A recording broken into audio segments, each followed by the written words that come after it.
இப்படி ப்ரெஸ் பண்ண உடனே ஒரு குழாயிலேருந்து தண்ணி ஊற்றுறதும் ஒரு பிளேட்டை வச்சு அதில் வாழை இலையை போட்டு அதுக்குள்ளே பார்த்தீங்கன்னா சோத்தை வச்சு சுற்றி சாம்பார் ரசம் கூட்டுன்னு கொடுத்து ஒரு பாரம்பரிய முறைப்படி சாப்பாடு கொடுக்குற கடை எங்கன்னு தெரிஞ்சுக்கணுமா? அப்போ இந்த வீடியோ ஃபுல்லாக பாருங்கள். அப்படியே நம்மளுடைய பேஜையும் ஃபாலோ பண்ணிங்க. ரீசெண்டாக நம்ம வந்து மயிலாடுதுறை போயிருந்தோம். ஸோ மயிலாடுதுறையில் பட்டமங்கல தெருவில் இருக்கக்கூடிய இந்த வாசன் பாரம்பரிய ரெஸ்டாரண்ட் தான் போயிருந்தோம். இது ஃபுல்லாகவே பார்த்தீங்கன்னா வெஜிடேரியன் ரெஸ்டாரண்ட் ஆம்பியன்ஸ் பார்த்தீங்கன்னா செம சூப்பராக இருந்துச்சு. அந்த ரெஸ்டாரண்ட் உள்ளே பார்த்தீங்கன்னா நம்ம பழங்காலத்தில் யூஸ் பண்ண டெலிஃபோனு, அப்புறம் அது மட்டும் இல்லாமல் பார்த்தீங்கன்னா பழங்காலத்தில் செம்பு பாத்திரங்கள்லாம் யூஸ் பண்ணியிருப்பாங்க.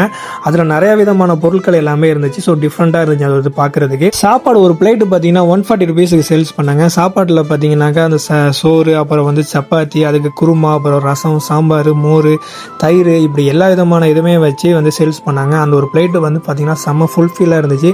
ரொம்பவே டேஸ்ட்டாக பண்ணியிருந்தாங்க. ஸோ நீங்கள் வந்து கண்டிப்பாக மயிலாடுதுறை போகிறீங்கன்னா இந்த மாதிரி வந்து ஒரு வெஜிடேரியன் ரெஸ்டாரண்ட் ட்ரை பண்ணால் கண்டிப்பாக இந்த ஒரு ரெஸ்டாரண்ட் நீங்கள் கண்டிப்பாக ட்ரை பண்ணி பார்க்கலாம். ரொம்பவே வந்து ஒரு ஒருத்தான ரெஸ்டாரண்ட்னே சொல்லலாம். இந்த மாதிரி ஃபுல் மீல்ஸ் சாப்பிடும்போது ஃபஸ்ட்டு எதுலேருந்து ஸ்டார்ட் பண்ண சொல்லிட்டு யாருக்காவது தெரிஞ்சால் மறக்காமல் கமெண்ட் பண்ணுங்கள். ஏன்னா நான் ரொம்ப கன்ஃபியூஸ் ஆகிட்டேன். ஆல்ரெடி இந்த கடையில் நீங்கள் ட்ரை பண்ணிச்சுலாம் இவங்களோட டிஷ்லாம் எப்படி இருந்துச்சு சொல்லிட்டு கமெண்ட் பண்ணுங்கள். இந்த வீடியோ பிடிச்ச லைக் பண்ணி நம்ம பேஜை ஒரு ஃபாலோ பண்ணிவிடுங்க.